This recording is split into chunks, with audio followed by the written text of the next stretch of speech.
Örgü Dediniz kanalımdan dünyadaki tüm dostlara selamlar, sevgiler, saygılar. Örgü Dediniz kanalıma hepiniz hoş geldiniz. Bu videomda sizlere görmüş olduğunuz bu bluzun yapımını anlatmak ve paylaşmak istiyorum.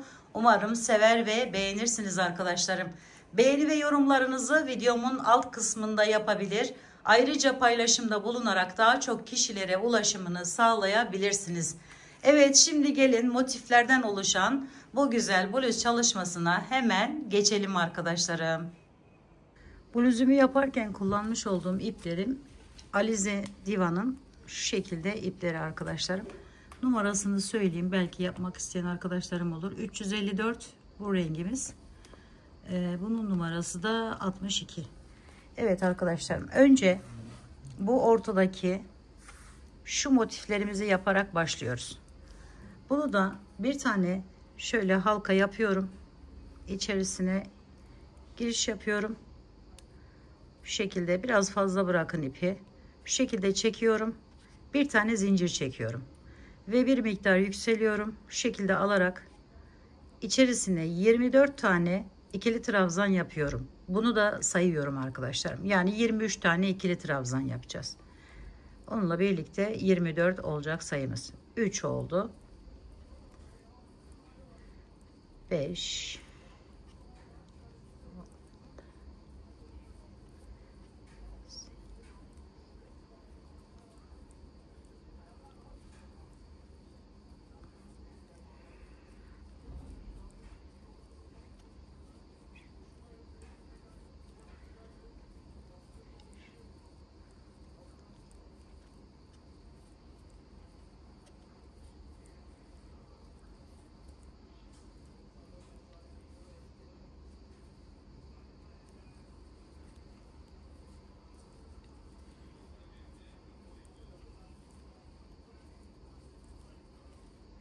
24'üncüye geldiğimde bunu sıkılaştırıyorum, sıkılaştırabildiğiniz kadar şöyle.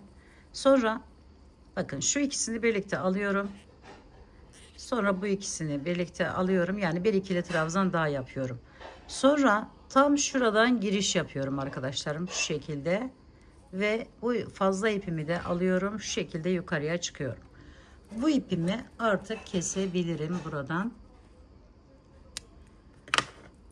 Sonra bakın şu şekilde yükseliyorum bir miktar. Bir tane alıyorum şöyle arkadan. Sonra ikinciyi de aynı şekilde alıyorum, bekletiyorum. Üzerine 2 doluyorum. Hemen yanındaki yerden giriş yapıyorum. Ve 1 2 ikili trabzan yapıyorum. Bir tanesi kalıyor. 2 doladım. 1 2. Sonra bu üçünü birlikte çekiyorum. Araya 5 tane zincir çekiyorum. 1 2 3 4 5. Üzerine 2 doluyorum ve tam 8 tane 8 defa bu işlemi tekrarlıyorum. Birinciyi yaptım, 2 doladım. İkinciyi yapıyorum. 2 doluyorum. Üçüncüyü yapıyorum. Yapraklarımı oluşturuyorum şu şekilde. Araya 5 tane zincir. 1 2 3 4 5. Tekrar devam ediyoruz bu şekilde.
Evet arkadaşlar, bakın 8 tane yaprak yaptım buraya.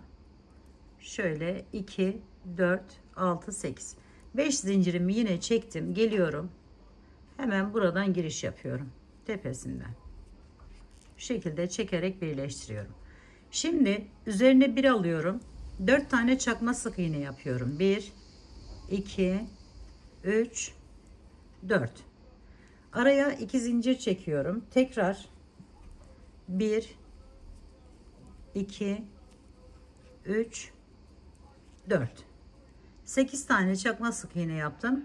4 4 ayırıyoruz. Ortaya 2 tane zincir çekiyoruz. Evet, devam edelim. 1, 2, 3, 4.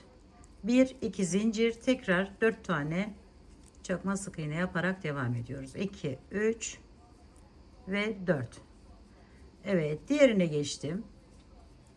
Bu şekilde bu sırayı tamamlıyoruz arkadaşlar. 3, 4, 1, 2 zincir, tekrar 1, 2, 3 ve 4. Evet, bu şekilde tamamlayalım.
Şimdi tamamladıktan sonra bakın şuradan giriş yapıyorum. Şu şekilde çekiyorum, kaydırarak birleştirdim. Yine üzerine bir alıyorum. Aynı yerin içerisinde giriş yapıyorum ve buraya bir tane çakma sık iğnemi yapıyorum. Sonra 5 tane zincir çekiyorum. 1, 2, 3, 4, 5. Üzerine bir aldım. Geliyorum bu tepeye 2 zincirimin arasından giriş yaparak buraya çakma sık iğnemi yapıyorum. 1, 2, 3, 4, 5 zincir çektim. Bu ortaya giriş yapıyorum. 1, 2, 3, 4, 5. Buraya giriş yapıyorum. 1, 2, 3, 4, 5. Üzerine alıp çakma sık iğnelerle sık iğne yapıyoruz aralarda. Bakın şöyle bir görüntü elde ediyoruz. 1, 2, 3, 4, 5 zincir. Üzerine bir aldık. Tepeye geçtik ve bağlıyoruz. 1, 2, 3, 4, 5 zincir. Aşağıya inip buraya bağlıyoruz. 1, 2, 3, 4, 5 zincir. Üzerine aldık. Buraya bağlıyoruz. 1, 2, 3, 4, 5. Bu boşluğa giriş yapıyoruz. Sonra buraya 1, 2, 3, 4, 5. Buraya 1, 2, 3, 4, 5.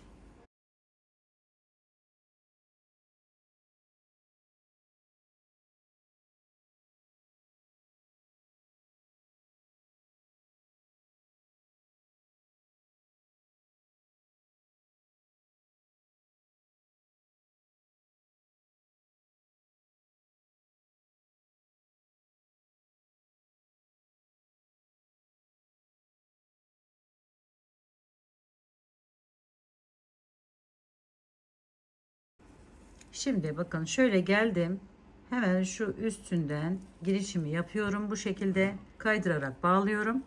Sonra bu 5 tane zincir çektiğimiz yere 5 tane çakma sık iğne yaparak devam ediyorum. 2, 3, 4, 5. Sonra üzerine yine aldım, çakma sık iğne yapacağım. Bakın şunun üzerine 2 tane yapıyorum. Şu şekilde bir tane zincir, tekrar bir tane daha yapıyorum. Şu şekilde. Sonra üzerine alıyorum. Pardon, burada 2 zincir çekiyoruz. Şöyle 1 2 üzerine aldım, tekrar iniyorum ve bir tane daha aynı yere çakma sık iğne yapıyorum. Sonra 5 tane çakma sık iğne ile devam ediyorum. 2 3 4 5. Sonra bakın şuraya geçiyorum, bu tarafa. Buraya da aynı şekilde 5 tane çakma sık iğne yapıyoruz. 2 3 4 5. Sonra aldık üzerine. Bakın şunun hemen şöyle içinden giriş yapıyorum.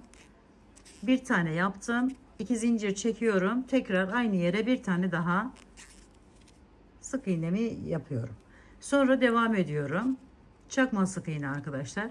Üzerine alarak yapılan 2 3 4 5. Bakın şöyle bir görüntü elde ediyoruz bu sırada. Evet, bu şekilde bu sırayı tamamlayalım.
Evet arkadaşlar, motifimizi bu şekilde tamamladık.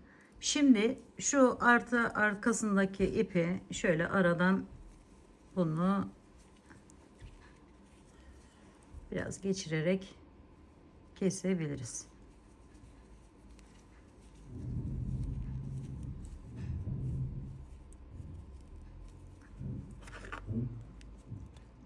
Şimdi boyunu ne kadar istiyorsanız arkadaşlar, yani böyle enine olarak devam edeceğimiz için bunu ne kadar büyüklükte, kaç büyüklükte istiyorsak o kadar yapıyoruz. Ben önce bunları tamamladım arkadaşlar. Sadece size göstermek için bir tanesini bıraktım. Ve bunları üst üste birbirine ekleyerek devam edeceğiz. Bu diğer rengimizle. Şimdi benim bluzumda toplam 8 tane var arkadaşlar. 8 sıra böyle koldan kola, ne kadar istiyorsanız 8 sıra motifim var. Alt sırada, altta şöyle göstereyim, bakın şuradan başlıyorum. 1 2 3 4 5 6 7 ve 8.'yi de şimdi ekleyeceğim ben buraya. Ve 4 sıra şöyle göstereyim.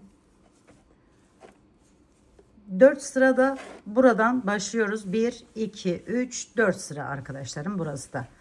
Şimdi bunu başladıktan sonra 8 sıra yaptık. 4 sıra normal bir şekilde devam ediyoruz.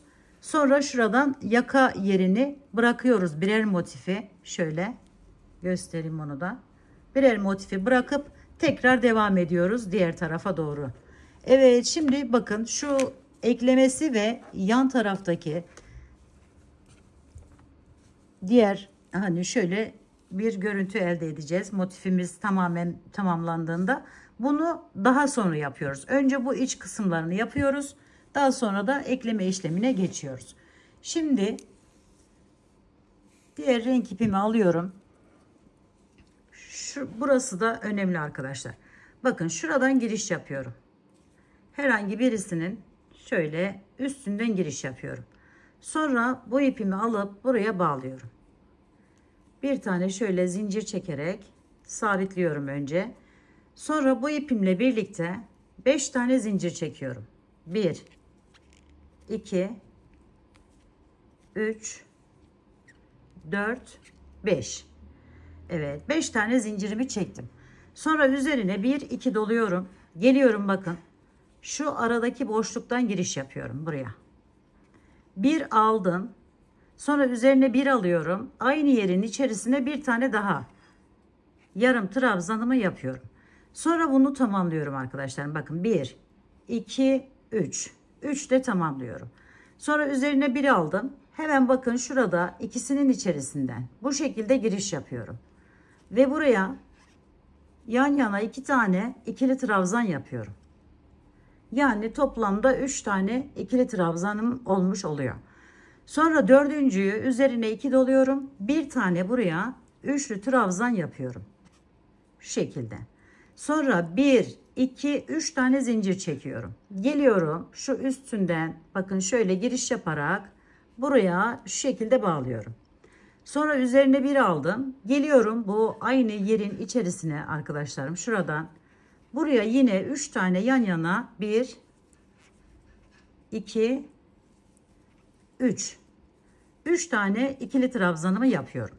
5 zincir çekiyorum. 1, 2, 3, 4, 5. Geliyorum bunu bu tepe noktasından giriş yapıyorum.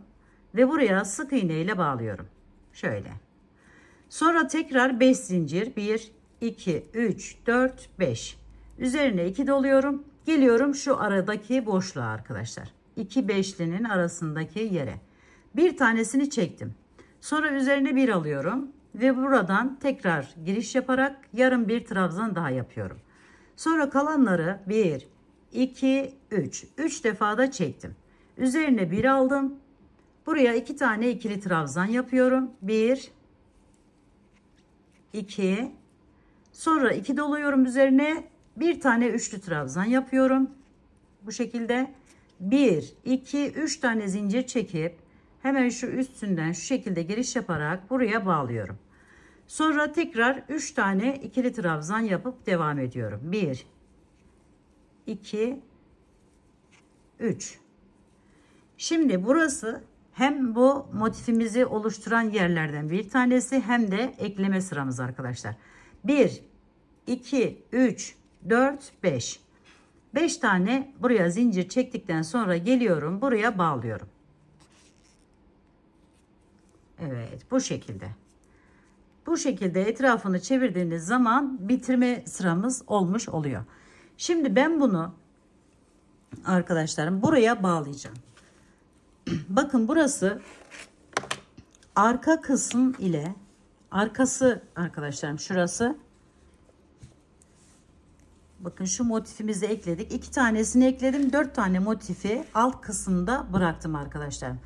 Daha uzun yapmak isteyen olursa bu alttaki şu motiflerin altına ekleyerek devam edebilir ve daha uzun bir bluz çalışması yapabilirsiniz. Şimdi bunu şuraya ekleyeceğiz arkadaşlar. Bakın bu öndeki gelen motifimiz, bu da arkadaki motifimiz, bu da kol kısmında kalan motifimiz. Şöyle göstereyim. Şimdi bu üçüne bu arkadaki motiften başlıyoruz. Şöyle çevirelim. Daha iyi gözüksün. Burası arkadaki motifimiz arkadaşlar. Şu ikisine bağlayacağım şimdi. Önce bakın şöyle bağladım burayı. 1, 2, 3, 4, 5 tane zincirimi çektim yine. Sonra yine üzerine 2 doluyorum. 1 yaptım. Bir daha yapıyorum. Ve üçlü trabzanımı devam ettiriyorum. Şöyle. Sonra bu yarım üçlü trabzan yerine kadar devam ediyoruz. 1, 2. Hemen 2 tane ikili trabzanımı yaptım. Şimdi üçlü trabzanım için üzerine 2 doladım ve üçlü trabzanımı yaptım. Bir tane zincir çekiyorum. Geliyorum bu arka taraftaki, bakın bu yaptıklarımız bunun yanında kalacak. Şöyle 2 tanesinin şöyle göstereyim. Bakın şu 1, şu 2. Burasından hemen tepesinden giriş yapıyoruz. Şöyle. Ve buradan şu şekilde alıp bağlıyoruz. Bir zincir çekiyoruz. Geliyoruz alta. Bakın şuraya. Buradan giriş yaparak şu şekilde bağlıyoruz. Üzerine bir aldık. Sonra yine yanına 3 tane ikili trabzan yapıyoruz. 2 ve 3. 1, 2, 3, 4, 5 tane zincir çektik. Geliyoruz bu tepeye arkadaşlar.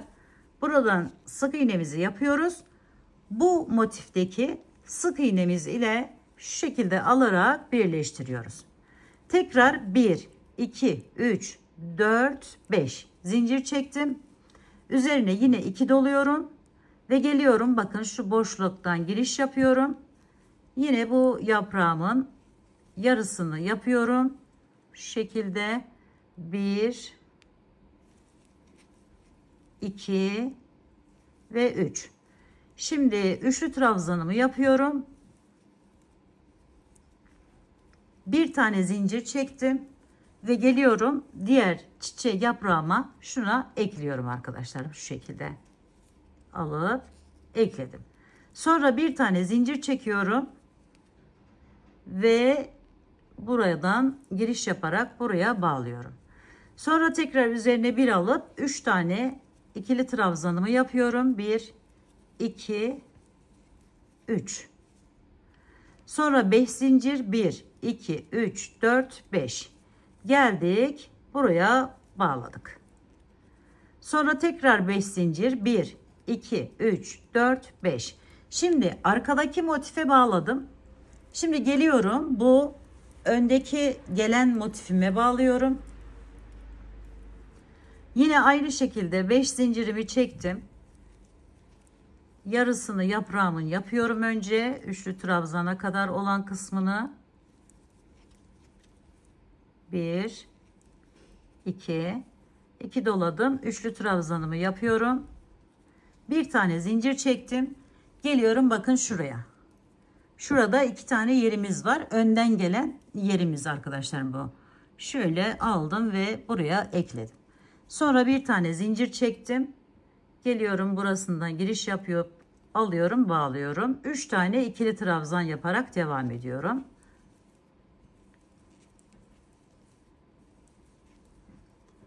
Bir, 2, 3, 4, 5 zincir çektim. Buraya geçtim ve sık iğnemi yaptım. Hemen karşısındaki sık iğneli yerimden giriş yaparak bağlıyorum. 1, 2, 3, 4, 5 zincir. Tekrar bir yaprak daha yapıp diğer yaprağa bağlıyorum onu da.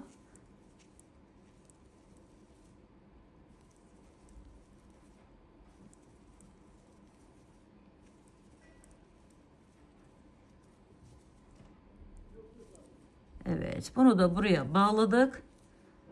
Şöyle şimdi 3 tane yine buraya ikili trabzanımızı yapıyoruz. 1, 2 ve 3. 5 zincir 1, 2, 3, 4, 5. Diğer bakın önden geleni de birleştirdik. Şimdi yukarıdaki motifimize bağlayacağız arkadaşlar. Şöyle göstereyim.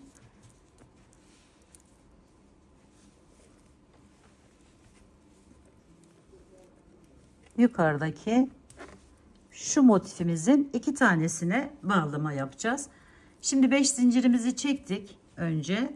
Sonra Geliyorum, hemen tepeden girişimi yapıyorum ve buraya bağlıyorum. 1 2 3 4 5 zincir çektim, 2 doladım. Aynı şekilde yaprağımı yapıp bağlayacağım diğerine.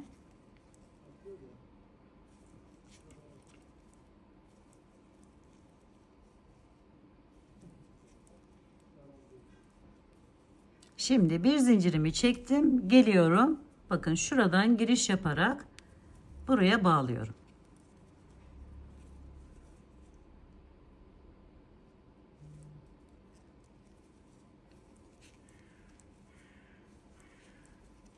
Yine 3 tane ikili trabzanımı yaptım. 5 zincirimi çekiyorum. Geliyorum, bu tepeye bağlıyorum. Sonra buradaki sık iğnemin üzerinden alıp bağladım. 1 2 3 4 5 zincir. Sonuncu yaprağımızı da buraya bağlıyoruz arkadaşlarım ve bu kısmını da tamamlamış oluyoruz böylelikle.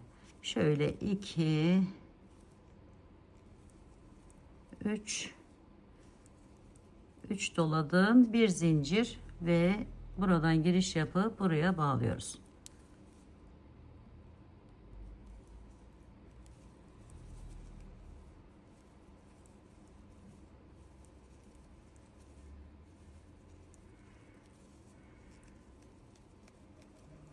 Evet, yaparken ikinci işleminiz de bu olacak arkadaşlarım. Motifleri birbirine ekleme şekli bu şekilde. Şimdi motifle bu dursun, en azından nereye yaptığımızı tamamen görün. Şimdi motifleri bu şekilde birbirine ekleyince arkadaşlarım şu şekilde boşluklar oluyor, bakın. Şöyle boşluklar oluşuyor. Burada 2 tane oluşuyor. Kol altı, yani koltuk altı olduğu için. Buralara da bakın, burada gördüğünüz işlemi yapacağız.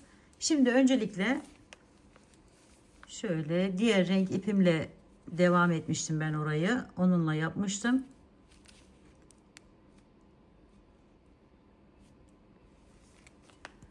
Yine bir halka yapıyorum. Bu şekilde. Sonra içerisine giriş yaptım ve buradan çıkarttım. Buraya bu defa arkadaşlarım 16 tane, bununla birlikte 16 tane ikili trabzan yapıyoruz. 2 3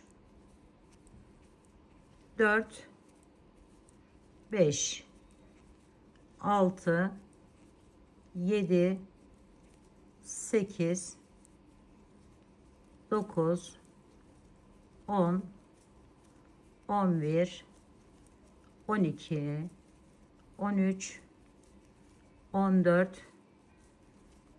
15. Şimdi sıkılaştırdım iyice. 16.'yı yapıyorum. Şöyle bu ipimi de şöyle çektim. İkisini birlikte alıyorum şöyle ve tek alıyorum.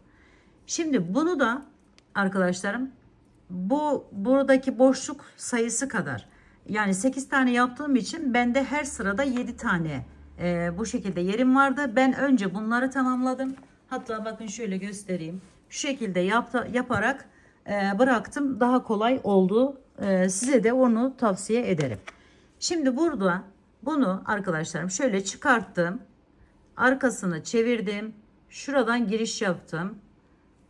Ve buradan çektim bu ipimi. Sonra bir tane buraya sıkıca bir zincir çekip bu ipimi kestim.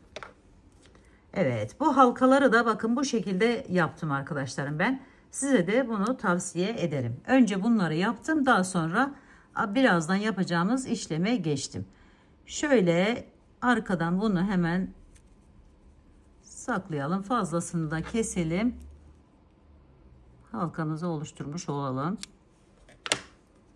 Şimdi diğer rengime geçiyorum. Bu boşluğa bunu ekleyeceğiz. Yine minik yapraklardan yapacağız arkadaşlarım. Şöyle giriş yapıyorum bakın. Herhangi bir yerinden şöyle girişimi yaptım. Sonra bunu içerisinden çekiyorum. Ve bununla birlikte bakın ipimle birlikte bir tane zincir çektim. Sonra üzerine bir aldım. Aynı yerin içerisine giriş yaparak bir tane buraya şöyle kalınca bir sık iğne yaptım. Sonra şu şekilde arkadan aldığım ipi getirdim öne. Bir tane ikili trabzan yapıyorum. Şöyle arkadaşlarım, şöyle. Sonra üzerine bir aldım. Bakın şu ikisinin içerisinden şöyle giriş yaptım. Ve yine diğerindeki gibi 3 tane buraya 1, 2 oldu. Bu da üçüncü. 3 tane ikili trabzan yapmış olduk. Sonra üzerine 2 doluyoruz ve buradan giriş yapıyoruz. Buraya bir tane üçlü trabzan, bir tane zincir. Bunun bütün yapraklarını ekleyerek devam edeceğiz arkadaşlar bu araya. Şimdi bir zincirden sonra geliyorum. Bakın bu boşluk. Hemen şu birleşim yeri.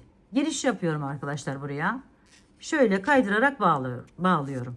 Sonra bir tane zincir çekiyorum. Ve geliyorum bu minik motifime. Şurasından giriş yapıyorum. Şu şekilde çektim.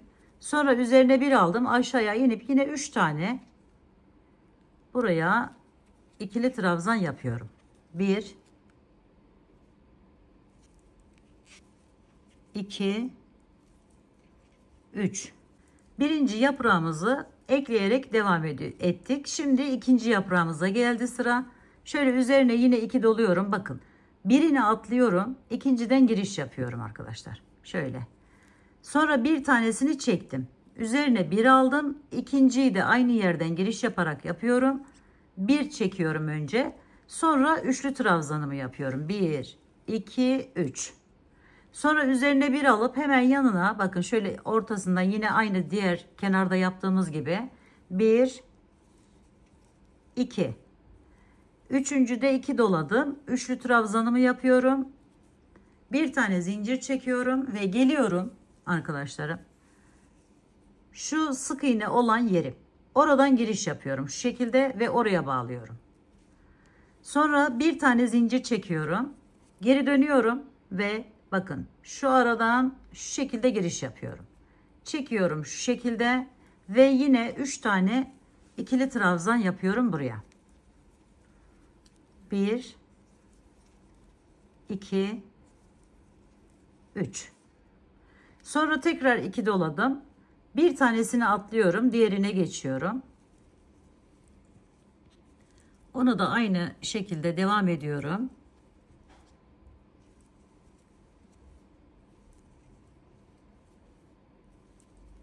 Üçlü trabzanımı yaptım.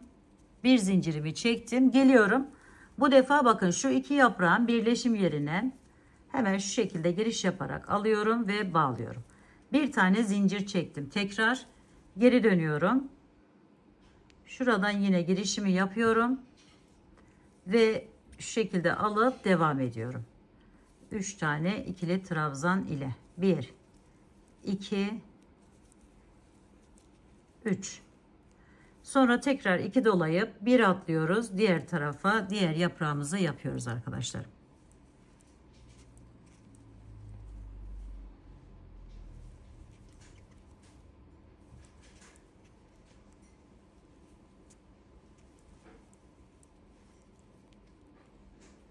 Bu defa sık iğne olan yerimize geçtik. Oraya bağlıyoruz. Bakın bir sık iğne var. Bir bu iki yaprağın birleşim yeri var. Şurada gördüğünüz gibi. Evet, her bir araya, her birinin üzerine bu şekilde yapraklarımızı yaparak ekliyoruz.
Evet, son yaprağımızı da gelip sık iğnemizin üzerinden ekleme yapıyoruz.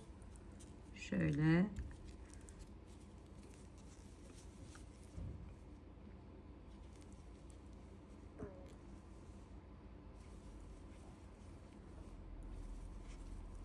Yine 3 tane ikili trabzanımızı da yaptık ve geldik. Buradan alıp buradan giriş yaparak iki yaprağı birleştirip bir tane zincir ve burayı da tamamlamış oluyoruz arkadaşlar. Şöyle onu da gizlemeden şöyle görün arkadaşlarım iyice. Bakın şu şekilde bir görüntü elde ediyoruz. Evet, yapmamız gereken bu arkadaşlarım. Şimdi ben buradaki boşluğu da tamamlayacağım. Bir buhar ütüsüyle artık kapanışa geçeceğim arkadaşlar. Evet arkadaşlarım, buhar ütüsünde yaptıktan sonra bakın bluzumuz bu şekle gelmiş oldu. Evet, şöyle iyice göstereyim sizlere. Bir daha geçeyim arkadaşlarım. Bakın koldan kola şöyle buradan buraya kadar 8 tane motifimiz var. Aralarında ise 7'şer tane oluyor. Şöyle her bir arada da bakın var. Ekleyerek geldik. 8 ile başladık. 4 sıra şeklinde yaptım. Kime yapacaksanız o uzunlukta boyunu ayarlayabilirsiniz. Yakaya geldiğimizde ise bakın sadece bir motifi böyle yaka için ayırdım.